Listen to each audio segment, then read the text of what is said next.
Okay, so I know that there are a lot of people that are wondering why it seems like believers in God are always trying to tell other people about it. It's like, why not just keep it to yourself, right?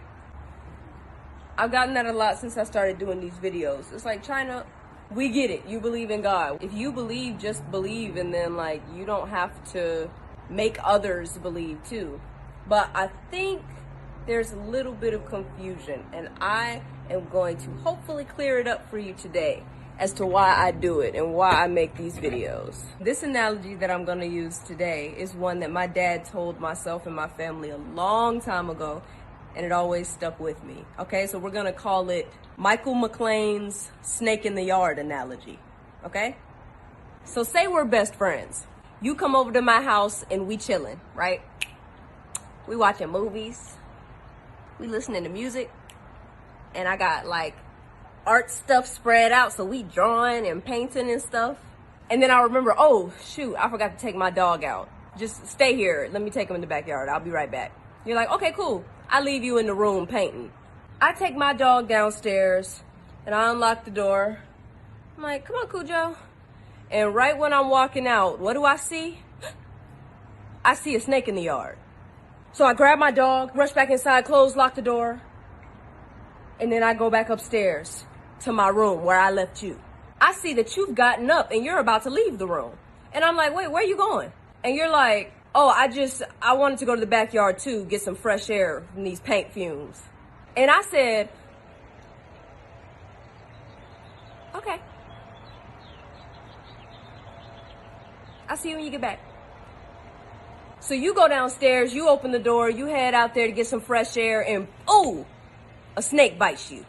So you throw it off of you, and you run back in the house, and you close the door, and you lock it, you run back upstairs to my room, and you starting to limp at this point. Your leg is hurting.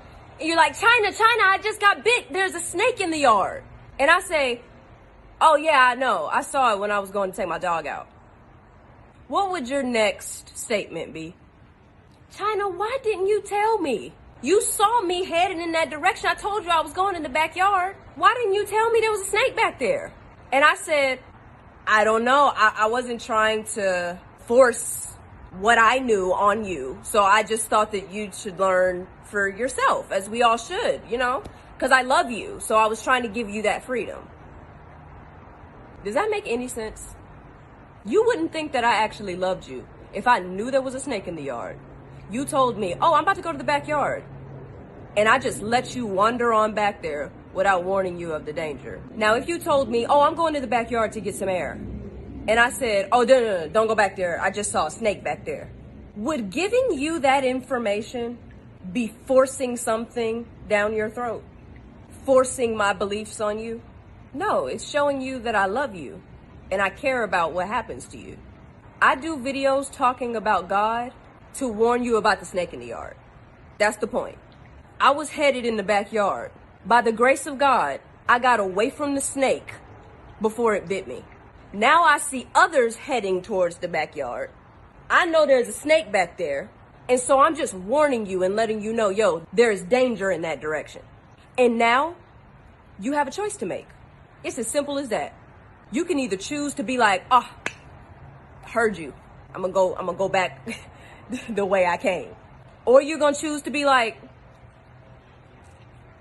China, I don't believe you. I'm gonna go back there anyway, excuse me.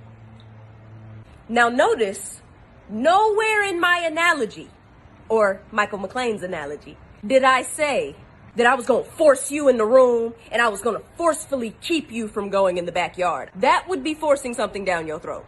I never said that. You your own person. You got free will. If you want to go in the backyard after I've told you that there's a snake back there, do your thing. You can go. You got to make your own decisions. But just warning you of the dangers. See, because I've been through certain things in my life, especially in the industry that I work in.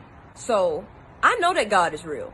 And people can tell you all day, well, you don't know that. You don't know God is real. That's a belief. You don't know what I know. Only I do. If I ask you what your favorite color is and you say, oh, it's blue. And I'm like, you don't know that. Does that make sense? No, because only you know your experiences in life. Only you know what you know. Just like me. So I don't believe that God is real. I know God is real at this point, whether people believe that or not. That's the truth. Either way, I'm not going to force you to do nothing. Whatever decisions you make in your life ain't none of my business. They got nothing to do with me. But if I didn't tell you about the danger, I would not be showing you love or compassion. I would be showing you that I didn't give a crap about you.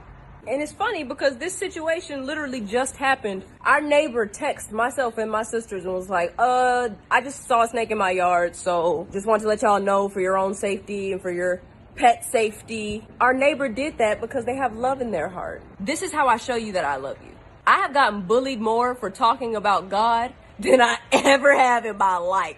Public school wasn't this bad. Like, for real, I did not expect to have people straight up cussing me smooth out for doing these videos about God. And I've tried to do it respectfully.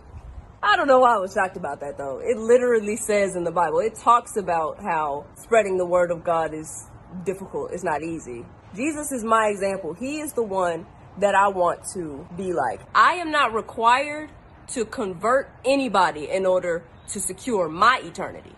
I have accepted that Jesus paid the wages of my sin on that cross when he was crucified. I love God and I love his son, Jesus Christ.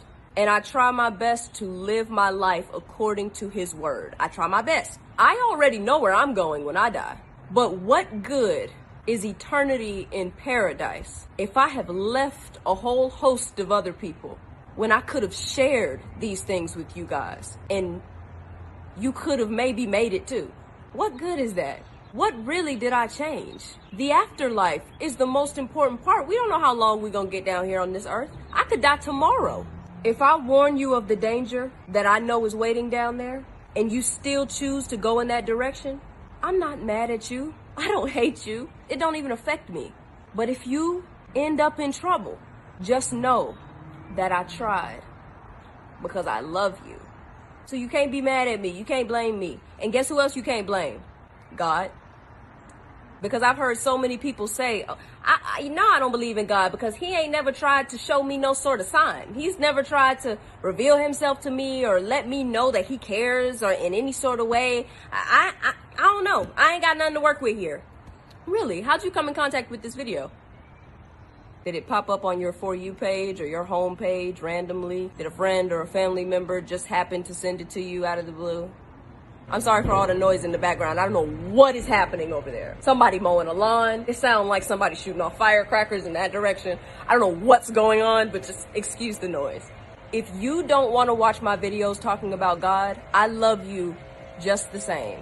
But for the people that do want to hear it, these videos are going to be here. Because in this dark world we're in, I've noticed a pattern in what is being represented. People think that this stuff is just a game. There is a reason why you see people dressed up as Satan. Not just, like Satan slipping himself in a little bit. No, full on visuals of Satan, people dressed as Satan, dressed as a demon, got upside down crosses all on their clothes or pentagrams on their clothes. And people are just like, oh, that's funny. It's, we're making fun. No, there's a reason why the entertainment industry is doing that, y'all. They know good and doggone well that God exists. They also know that Satan exists. They're just counting on the fact that y'all don't know that. But either way, the things that you take in, that they're feeding you, those things affect you. Whether you realize it in the moment or not, they affect you. That's why they do it. Entertainment industry, it's about influence. I'm not going to sacrifice the honesty in order to be politically correct. I can say whatever I have to say with respect for all of you. But I'm going to say it. And I'm going to say it bluntly. All right, y'all. Bye.